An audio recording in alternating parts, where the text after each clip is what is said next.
로마서 8장 18절 한 절이 되겠습니다. 생각해 보십시오.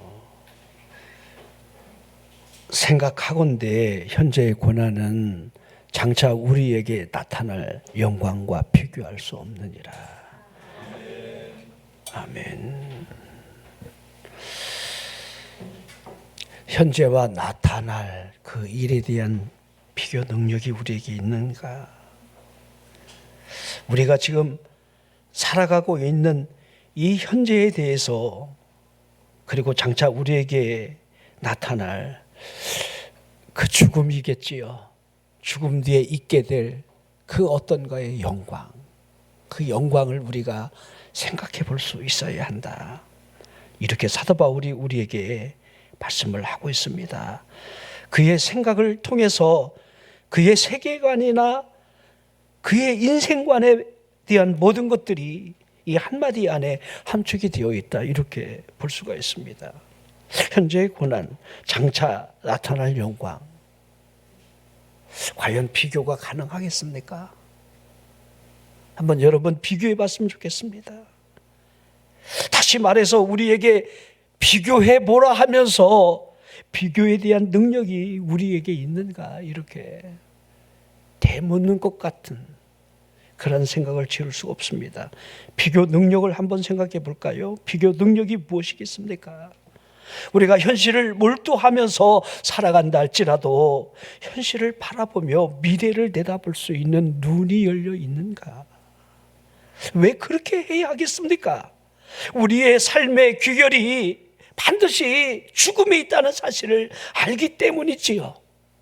우리가 가는 마지막의 방향이 죽음 아닙니까? 여러분들이 가끔 중간에 몸뚱이가 여러분 삐끗삐끗하는 거, 그거 가는 과정이에요. 저도 어저께 여기 무릎하고 여기 다리 이렇게 어떻게 좀 시술을 좀 했어요. 그리고 약을 먹었는데 그 약이 얼마나 졸린지 지금도 멍해갖고 사람이, 우리가 여러분이나 저나 여러분 절반은 약 기운에 살아갈 수도 있어요. 그 약 기운 떨어지면요, 아시죠? 자, 죽음이 우리 앞에 있습니다. 그러면 우리가 늘 아시는 대로 죽음은 그만이다, 죽음은 끝이다, 이렇게 생각하고 살아가는 사람과 히브리 9장 27절에 있는 그 말씀 그대로 심판이 있다라고 하는 사실 앞에 서 있다고 하는 것이, 이게 얼마나 여러분들 비교 능력 안에서 차이가 있겠는가. 제가 여러분에게 말씀을 드리는 것은 이 현실이라는 이 사실 앞에서 삶을 무시하라, 이렇게 말하는 게 아닙니다. 이 현재라는 사실은 잠시만 지나가도 과거라고 하는 이 사실을 우리가 왜 모르겠습니까? 현재는 지나갈 뿐이에요. 그러기에 현재를 그 누가 붙잡을 수가 있겠느냐, 이 말입니다. 그러기에 다가오는 미래가 비교 능력 안에, 우리 안에 있어야 한다는 것을 보여주는 거예요. 한번 여러분 그런 생각을 해보셨습니까? 생각해 보라 하고 있는 것 아닙니까? 생각하건대 현재의 고난이 장차 우리에게 나타날 영광과 어찌 비교가 되겠는가, 이렇게 되묻는 이 말씀 안에 우리가 정말 비교 능력을 가지고 있는가를 물어야 한다는 겁니다. 우리는 현재를 위해서 미래를 버리느냐, 아니면 미래를 위해서 현재를 견뎌내느냐라고 하는 그 삶을 우리는 살아가는 겁니다.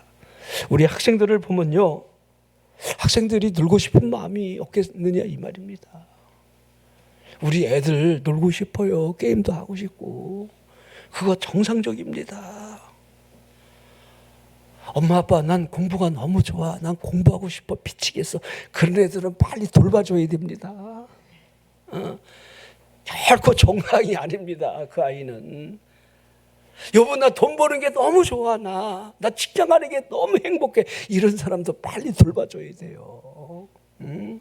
누가 여러분 사업하는 게 즐겁고 직장에 나가 돈 버는 것을 행복이라고 여기며 살아가겠습니까? 사람은 그렇지가 않습니다. 하지만 왜 열심히 공부합니까?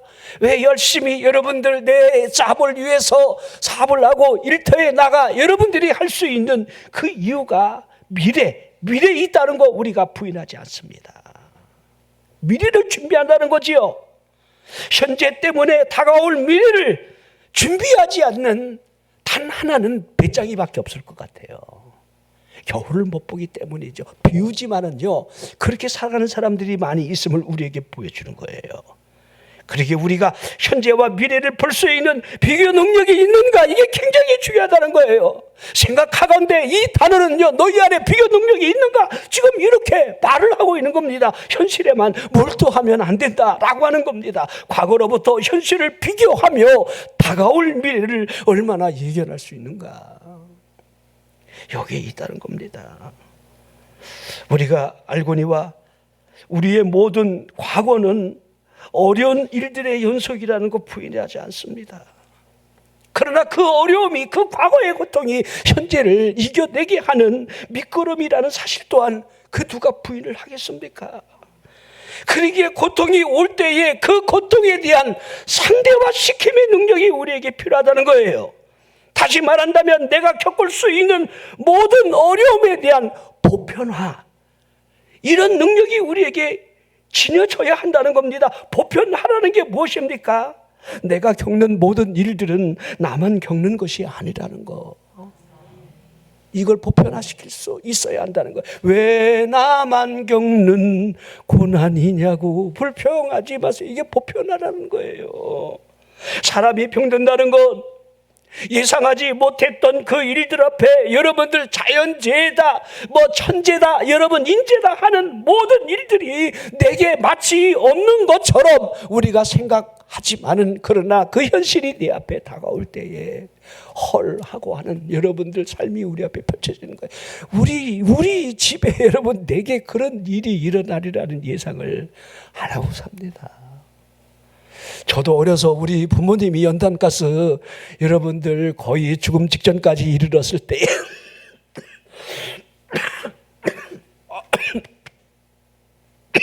우리 집에서 이런 일이, 내게도 이런 일이, 이런 생각을 어린 나이에 참 많이 해봤습니다. 이제 그것으로 여러분 인생이 여러분들 이렇게 확 추락하는, 그 추락을 경험하는 거죠. 그렇죠? 아버지가 고무신 거꾸로 신고, 근데 이제 이렇게 막 추락으로 막 떨어지는 거죠. 쌀밥 먹다가 갑자기 보리밥도 먹기 힘든 상황으로 다가가게 되고. 자, 우리가 어떻게 이런 일이 이렇게 말을 하지만은 여러분들 어떻게가 아니라는 거, 이걸 우리가 인식을 잘 안 하기 때문에 예고하지 않는 죽음 앞에 우리가 선다 할지라도 그것이 일어날 수 없는 일이 우리에게 일어났다, 그렇게 말을 하면 안 된다는 겁니다. 왜 나만 겪는 고난이냐고 그렇게 생각하면 안 된다는 겁니다.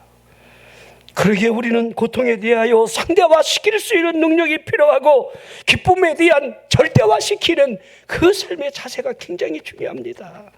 다시 말한다면 자기 비교 능력과 자기 객관화가 절대적 있어야 한다는 겁니다. 나라고 하는 이 존재에 대한 이 객관화 굉장히 중요해요.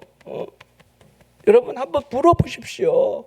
내가 누굽니까? 여러분은 누구라고 생각하십니까? 제가 대답해 드릴게요. 별거 없습니다. 별거 아닙니다. 여기에 대한 객관화를 하라는 거예요. 내가 누구라는 사실에 대한 것이 정확하게 보여지는 그 영혼이 여러분 미래를 준비할 수 있다는 겁니다. 그러기에 우리에게 필요한 단 한 가지가 미래지향적인 비교가 필요하다라는 겁니다. 자, 우리가 아는 대로 지나간 과거나 지금이라는 이 현실은 실제적인 여러분 나타남, 이루어진 그 여러분 실상이라 해야지만은 미래를 보십시오. 미래는 아니라는 거예요. 미래는, 다가올 미래는 그냥 예견만 할 수 있다는 겁니다. 그러기에 현재에 의해서만 다가올 미래를 예상할 수 있는 그 눈을 가져야 한다는 거예요. 제가 우리 어떤 사람 이렇게 특종 세상 이런 데서 어떤 사람 보니까요, 그 남자분은요 지금 60대 지금 이렇게 중반인데요, 그분의 삶은요 참 미래를 예견하는 눈이 조금씩 미래를 내다보면서 이렇게 그분이 살아가더라고요. 조금씩 이거 지금 안 돼, 이런 걸 바라보자. 이거 이때는 이게 아니야. 과감하게 열고 과감하게 접고 과감하게 미래를 보면서. 그래서 지금은 그분이요 이 이발소를 경영해요. 다가올 미래는 노인네들이 많아진다. 그들을 위해서 이 틈새 공략을 어떻게 할 건가? 그것도 이발관을 열어도요 그냥 어설프게 여는 게 아니라 그 사람 하나하나 모니터링을 하고 현재의 모습을 다 스크립해서 사진으로 찍고 컴퓨터에 입력하고 당신의 모습이 현재와 앞으로 이렇게 이 모습 이렇게 한다는 걸 쫙 데이터를 내주면서 머리를 깎아주니까요 사람들이 그 사람한테 배려가 되는 거예요. 식당을 해도 그래요. 그 사람은요. 그러니까 조금 그냥 남들이 하니까 하는 게 아니라 현실에 의해서 미래를 내다볼 수 있는 눈을 열고 차근차근 하나하나 준비해 나가는 그런 사람들이 있다는 것을 우리는 보게 됩니다. 자, 우리가 이런 의미로부터 사도 바울이 현재의 고난으로부터 다가올 미래, 그 미래의 영광과 비교의 능력이 우리에게 있는가 이렇게 묻고 있습니다. 여러분이 이 물음에 대한 대답을 여러분 스스로가 할 수 있어야 돼요. 현재 여러분들이 겪게 될 믿음에 대한 시련이 있다라고 한다면 그 시련 때문에, 그 믿음 때문에 여러분이 믿음을 이겨내고 그 때문에 다가올 하나님의 영광, 그 영광을 과연 알고 있는가? 자, 이 땅에는요 그 누구도 고통이라고 하는 이 학교에 다 입학을 하게 되는데 4학년의 과정을 누구든지 다 겪어내야 한다는 그런 과정이 있는데요. 고통의 1학년에 입학을 하게 되면 자, 이 고통이 불가피하다, 견뎌내지 않으면 안 된다라고 하는 이 깨달음이 입학하는 순간부터 가지게 되는데요. 피할 수 없는 고통이라고 자꾸 생각에 매이는 사람일수록 그 고통의 무게가 얼마나 에스컬레이팅 되겠습니까? 고통으로부터 생각의 지배를 받지 않는다는 것이 얼마나 중요한지를, 이게 참 어렵다는 거지요. 자, 여러분, 그때 이렇게 해야 했을 걸, 저때 저런 말이 필요했는데 이런 행동, 그때 조금만 더 이렇게 신중했더라면, 자꾸 이런 생각에 매이면 매일수록 사람이 지닌 이 고통의 가중은요 점점 더 커지게 되어 있는 거예요.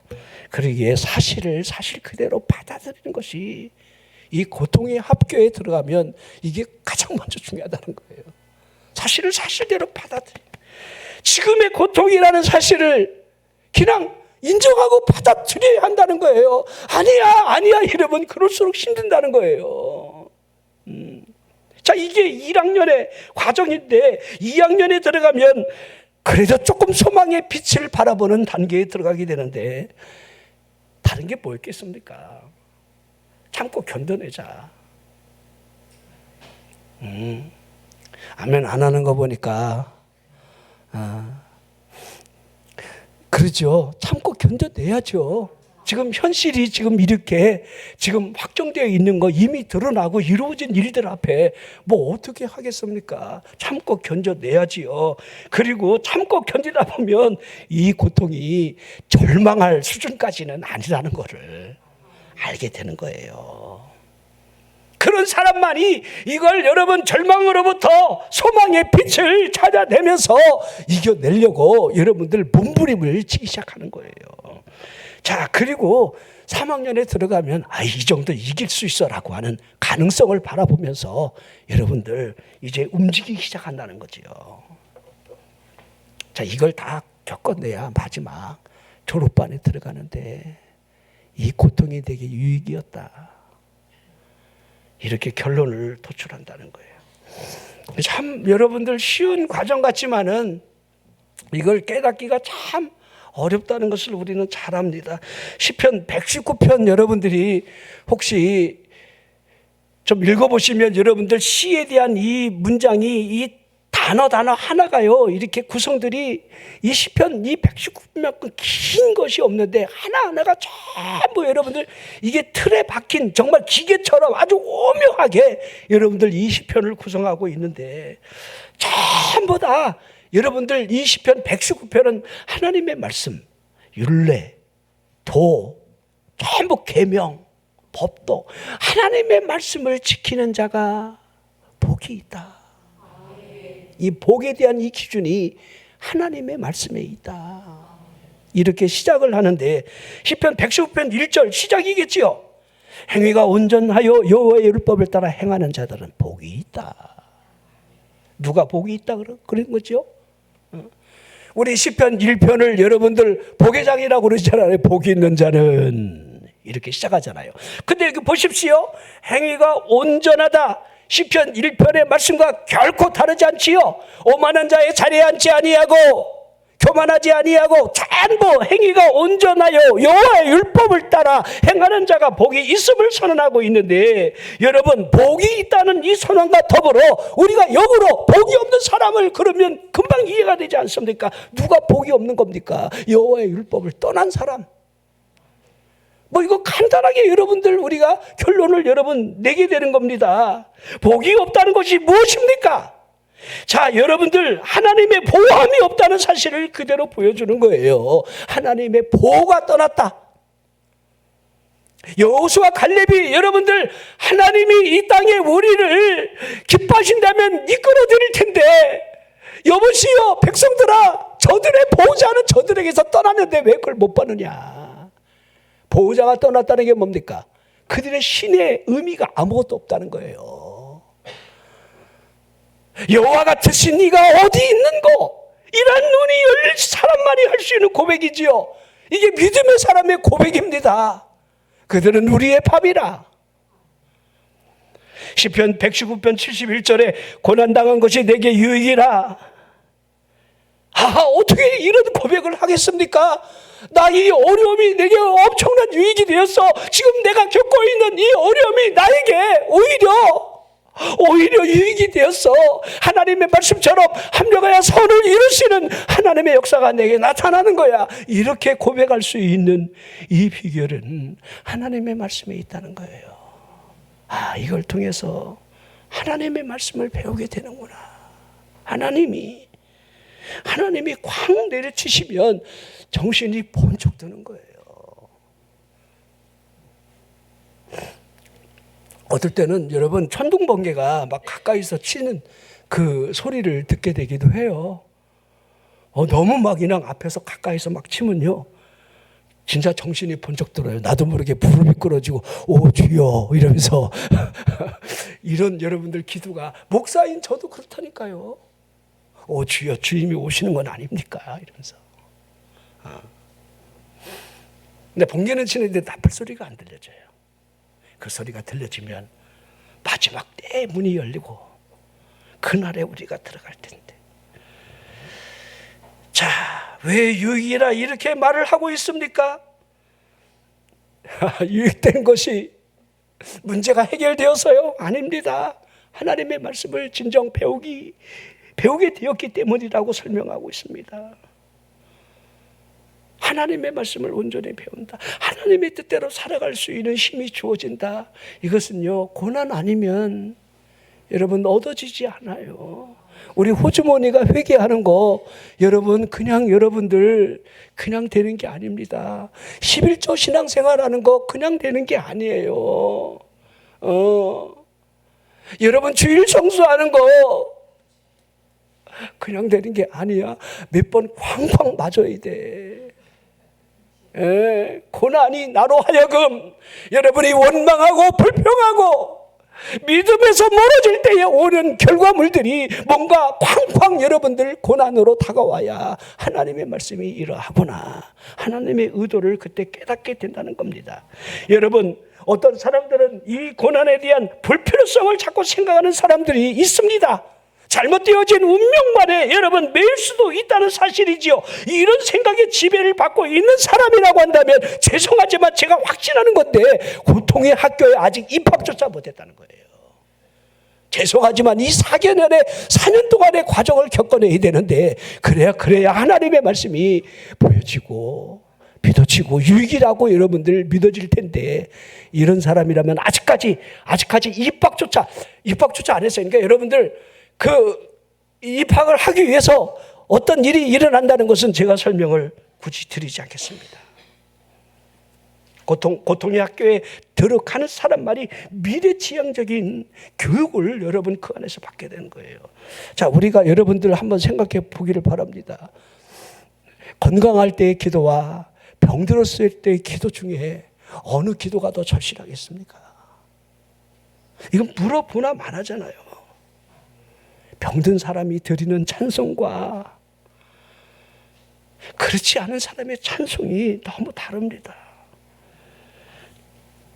기적이라는 게 뭐지요? 여러분, 평범할 때 나는 기적을 체험했어, 이런 사람을 만나본 적이 있습니까? 아닙니다. 누가복음 5장 31절에 예수께서 대답하여 이르시되 건강한 자에게는 의사가 쓸데없다. 병든 자에게야 쓸데있다. 자, 이거 우리 예수님이 이렇게 설명하신 거예요. 너 건강하니까 아직까지 내가 필요 없는 거야. 나는 의사로 왔어, 그 말이에요. 자기가 의롭다고 여기는 바리새인 서기관들, 너 내가 필요 없는 거야. 건강하다고 여기느냐. 차라리 세리 같은 사람들이 나는 죄인입니다 하고 하나님 앞에 나아가 그 기도하는 모습을 바라보면서 저가 의롭다함을 얻고 내려갔다라고 하는 그 전능자의 금성이 우리에게 어떻게 들려지는지, 그러기에 누가복음 5장 32절에 내가 의인을 부르러 온 것이 아니요 죄인을 불러 회개시키러 왔다, 이렇게 하고 있는 겁니다. 예수님이 세례 요한이 붙잡히신 이후로부터 갈릴리에서 복음을 전하시는 그 복음의 외침소리가 마가복음 1장 15절에 기록이 되어 있습니다. 때가 찼다는 거예요. 하나님의 나라가 가까이 왔다는 겁니다. 그리고 복음이 뭐지요? 회개하고 복음을 믿으라. 아멘. 따라서 회개하고 복음을 믿으라. 아멘. 자, 우리 예수님이 공생애를 시작하시면서 그분의 입술로부터 처음 증거되는 내용이에요. 회개하고 복음을 믿으라. 자, 회개라는 것은 하나님께로 방향을 전환하는 거, 이거 분명히 우리가 알고 있죠. 우리가 하나님을 의지하지 못한 것으로부터 하나님께 방향을 두고 우상을 가까이 하지 않는 거. 복음이 뭡니까? 복음은 이제 예수 그리스도가 복음이라는 거, 하나님이 보내신 구원자, 그 구원자가 어떻게 앞으로 행하시는지를 이 복음의 내용으로 우리에게 드러내 보여주고 있습니다. 자, 병들지 아니하고 하나님의 말씀이 들려질 리가 없습니다. 병든 사람만이 의원이 필요한 것처럼 병들지 아니하고 여러분 그 어떤 영혼이 구원을 위한 그분을 여러분 찾아가 말씀을 들을 수가 있겠습니까? 우리가 다소의 사울을 보면 자신이 믿던 그 유대교를 얼마나 지나치게 믿었는지 이성으로부터의 분별력 잃어버린 그 행위가 여러분들 결정적으로 다메섹 도상으로부터 그분이 가로막으면서 그를 이방인의 사도로 하나님이 부르시는 장면이 기록이 되어 있습니다. 저는 이 영향력의 시작이, 그러기에 여러분들 사도행전 7장과 여러분들 8장, 9장이 여러분 핵심인데 7장에는 스데반 집사님의 여기는 순교가 나옵니다. 그리고 8장에는 이 다수의 사울이 막 그냥 광란을 여러분들 행위를 하는 스데반 집사를 죽여놓고 이 일이 마땅하다 여기면서 아예 이제는 적극적으로 예루살렘 교회에 여러분들 교인들을 색출해내고 감옥에 가둬두고 그러면서 구장 넘어가서 저 40km까지 도망가고 있는 그리스도인들을 남녀노소 결박해서 예루살렘으로 끌고 오려고 대제사장의 여러분들 권세를 손에 쥐고 말을 타고 군사를 이끌고 여러분 다메섹으로 가는 장면이 그게 회심의 시작이었다는 거 보여주고 있습니다. 자, 사도행전 7장에 나오는데 6장에 여러분들 스데반 집사가 7집사 가운데 한 명으로 그의 모습을 이렇게 표현했습니다. 그의 얼굴을 바라보니까 천사의 얼굴과 같더라. 이 모습이 딱 하나예요. 그 천사의 얼굴로부터 다수의 사울은 이미 마음이 무너진 거예요. 우리 장로님도 기도하면서 하나님 우리 그리스도인들이 세상에 나가 선한 영향력으로 그리스도를 보여주게 해달라. 이게 굉장히 어렵습니다. 보여주는 거 딱 하나예요. 천사의 얼굴인데 우리 얼굴이 어떤 얼굴입니까? 솔직히 한번 물어봅시다. 한번 물어보라고 여러분들이. 묻기 싫으면 집에 가서 거울이라도 봐봐. 거울에서 여러분 우리의 모습이 앵그리한 모습이 드러나고 영적인 모습이 드러나요. 말할 것도 없어요. 자, 그러면 천사의 얼굴이 어떤 얼굴일까? 옆 사람 한번 쳐다보시길 바랍니다. 그분의 얼굴입니다.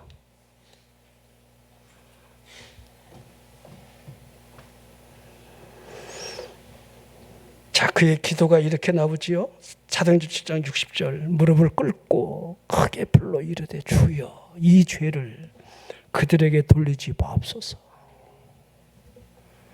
천사의 얼굴을 하고 있는 사람의 가슴으로부터 토해지는 그 외침의 소리예요. 이거 겉으로 여러분 표정을 바꾸게 할 수는 있지만 이 안에 거는 안 그래요. 이 안에 게 중요해요. 이게 툭 건드리면 이게 탁 나오거든. 탁 한번 건드려봐. 탁 치면 탁 나와야죠. 이 말을 하고 자니라. 사도 바울의 그 광란의 눈빛이 그를 가로막으면서 호련히 그의 빛이 그를 둘르고 비추고 있는 상황으로부터 그래도 키 작은 이 메모리코의 머리도 벗겨지고 이 다부진 이 다수의 사울이 하늘을 쳐다보면서 주여 당신이 누구십니까? 이렇게 대거리하는 이 담대함을 보십시오. 얼마나 이 다수의 사울이 담대한지. 내가 핍박하는 예수니라 하는 그 음성에 얼마나 기가 막혔겠습니까? 정면으로 빛을 바라보는 그 결과물이 육의 눈이 멀음으로 말미암아 자신을 인도할 사람을 구한 채로 주님이 너는 이제 시내로 들어가서 머물고 있으라. 너에게 일러줄 자가 찾아갈 것이다. 그렇게 두 눈이 멀은 채로 3일 동안 아무것도 물도 먹을 것도 마시지 않은 채로 울면서 기도하고 있습니다. 막 울면서 기도하는데 얼마나 기가 막혔겠습니까?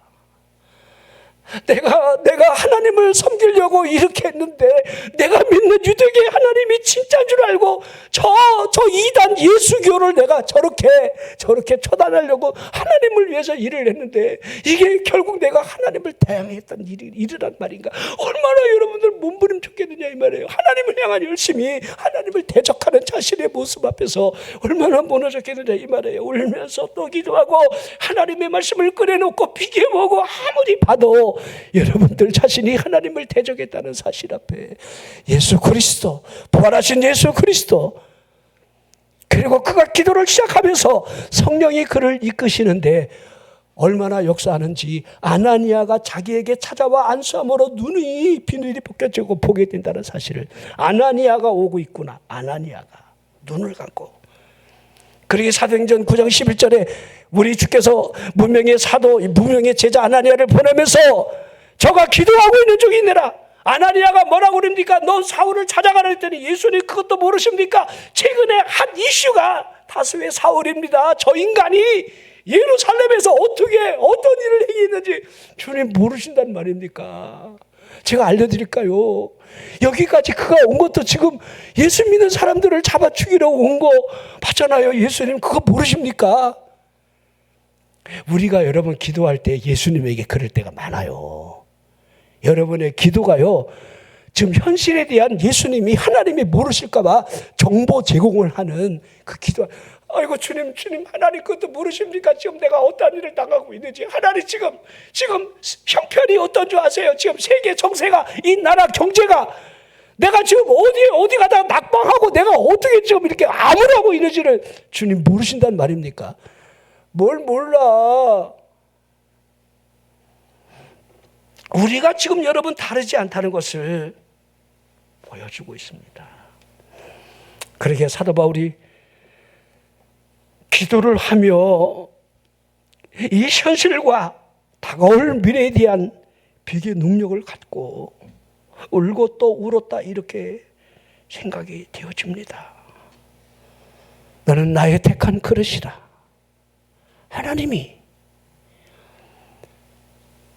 이방인들의 사도로 보냄을 당하기 위하여 하나님이 너는 나의 택해진 그릇이다.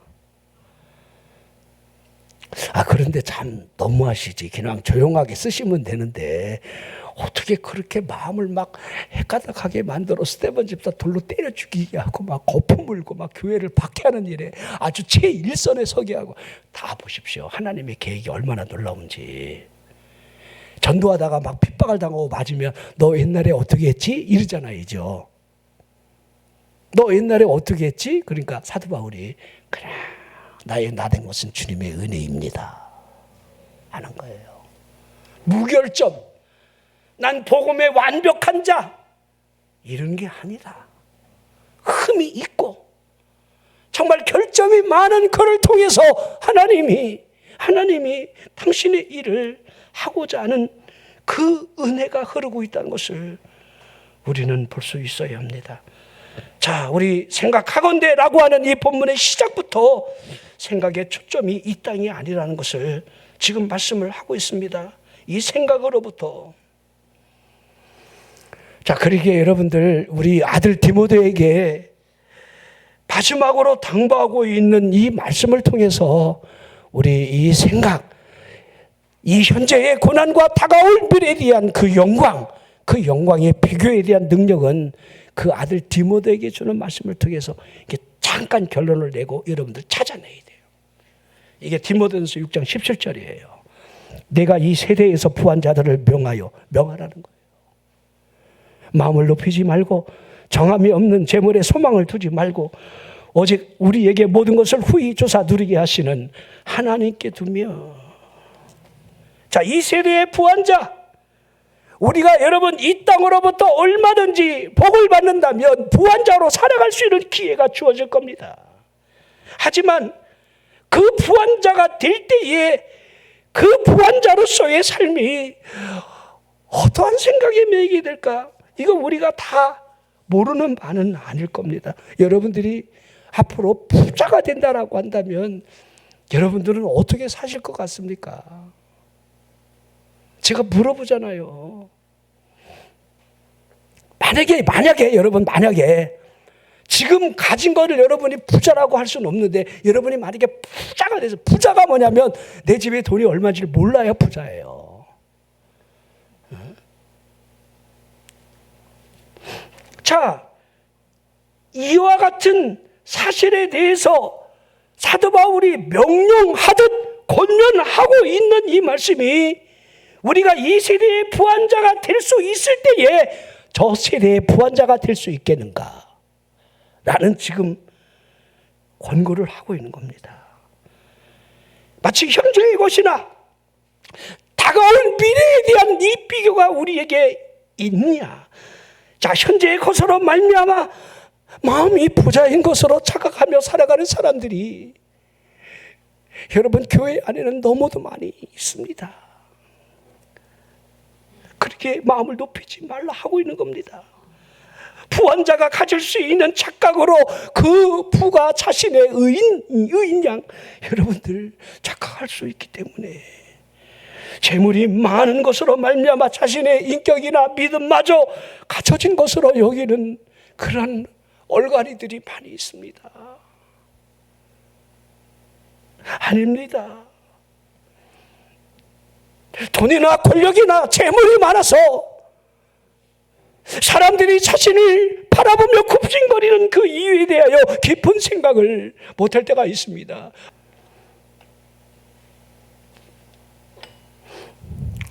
왜 사람이 내 앞에서 겸손해지고 굽신거리고 낮아지고 이런 이유, 그 이유 그거 모릅니까? 그 사람의 높은 덕망이나 인격 때문에 정말 존경하는 마음으로 아이고 얘 그런 줄 알아. 이건 착각입니다. 지금 힘이 있으니까, 돈이 있으니까, 저 사람이 지금 이용 가치가 있으니까. 재물이라는 것을 볼까요? 능력의 제한성을 헤아리지 못하도록 하는 능력이 이 재물 안에 들어져 있습니다. 재물에 미혹당하는 사람이 있다라고 한다면 제한적인 능력 안에 갇혀지게 된다는 사실, 이걸 빨리 깨달아야 된다는 거예요. 누가복음 12장에 보면 예수님께서 어떤 한 사람으로부터 선생님 내 형을 명하여 유산을 나와 나누게 해달라 이렇게 요청을 하게 되는데 예수님께서 이렇게 표현하셔요. 이 사람아, 얼마나 우리 예수님이 답답하면 이 인간아 이렇게 하네. 성경이 그렇게 기록되어 있어. 이 사람아, 누가 나를 너희의 재판장이나 물건 나누는 자로 세웠더냐 하시면서, 자, 사람들이 재물에 대하여 아무리 초점을 두고 관심을 갖는다 할지라도 우리 예수님은, 그분은 아무 관심이 없었다는 거. 우리 예수님이 여러분들이 잘 먹고 잘 살고 그렇게 관심 없어요. 우리는 거기에 관심을 가지지만 주여 막 거품 물고 기도하는 모든 것들이 재물에 달려 있지만은 형통, 만사형통, 그것도 네 글자야. 만사형통. 요셉을 보면요, 형통하였다 그랬지 만사형통이라는 단어가 없어요. 근데 우리는 만사까지 붙어야 돼. 자, 이렇게만 말씀하셨어요. 삼가 모든 탐심을 물리치라. 아멘. 탐심을 물리치라. 아멘 하기 어렵잖아요. 너무 힘든 여러분 명제 아닙니까? 탐심을 물리친다는 거. 그러면서 사람의 생명이 그 소유의 넉넉함에 있지 아니하다 이렇게 말씀을 하셨습니다. 다시 말할까요? 재물과 생명, 돈과 생명. 예수님께서 사람의 생명에 대해서 소유의 넉넉함과 아무런 관계가 없음을 지적을 하시면서, 자, 이 소유를 우리가 행복이라고 여러분들을 바꿔 말한다면 사람의 행복이 소유의 넉넉함에 있겠는가? 아니라는 겁니다. 부자가 되어야 행복하다라는 이 결론이 어찌 여러분들 도출이 가능하겠습니까? 죄송하지만 부자가요 사는 게 더 힘들어요. 여러분, 부자가 진짜 부자인 줄 아세요? 거품이에요.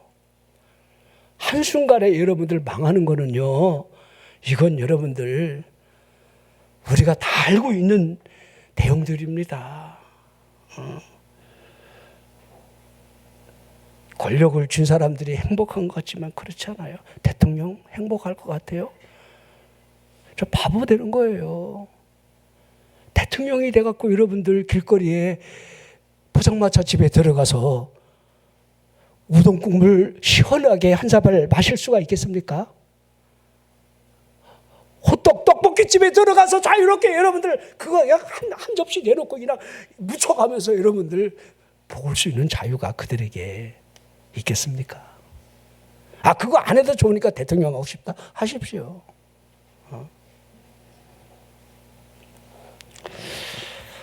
자, 그러기에 이렇게 표현하고 있는 겁니다. 너 강하게 부한 자들을 향해서 명령하라. 권하라. 이 말은 명령하라.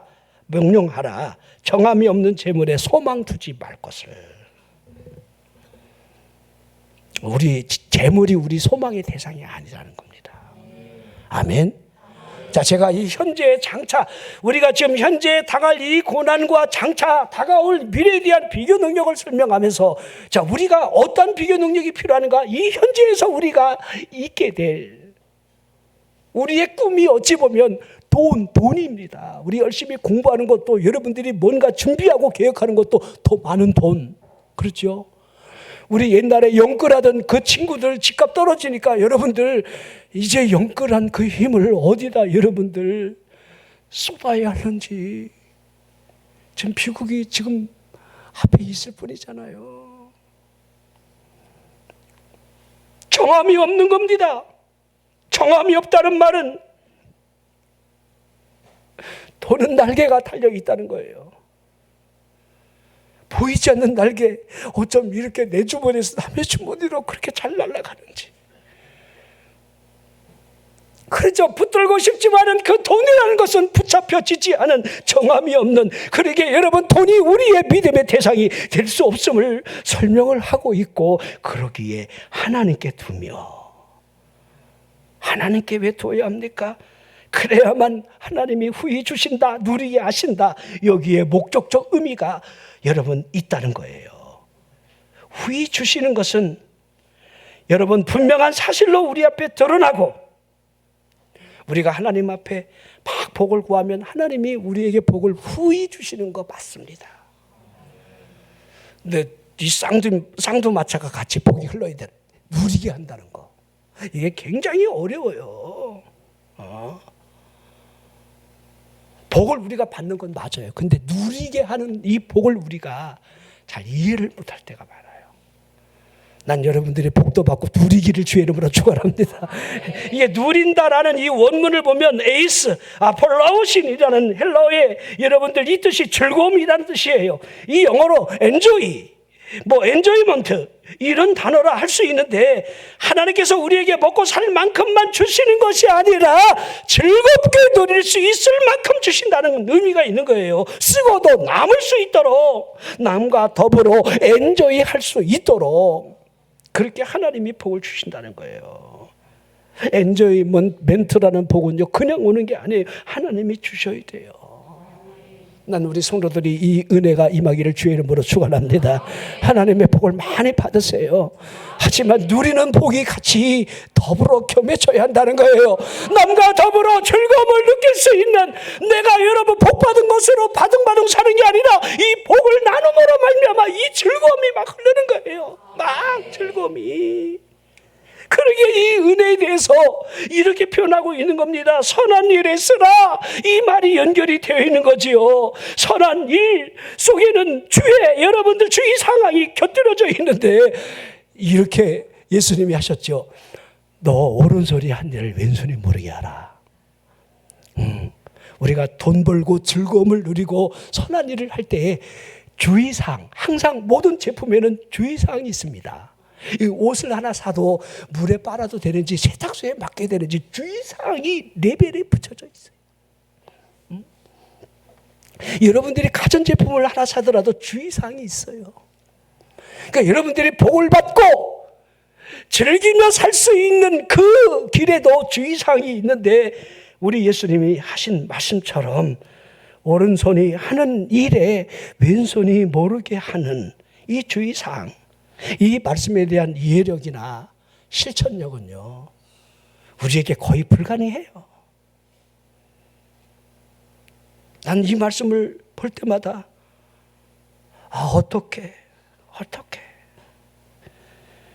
선한 일을 하고 난 뒤에 그 어태튜드가 깨끗이 잊으라는 이 말을, 준 것에 대한 알아주는 마음을 갖게 되면 사람들 가슴에 여운이 항상 남아요. 저 인간 왜 저러지? 그럴 수 있느냐? 이렇게 알아줌에 대한 불편함이 이러쿵저러쿵 나오는 것이 우리 인간의 동일한 삶의 모습 아닙니까?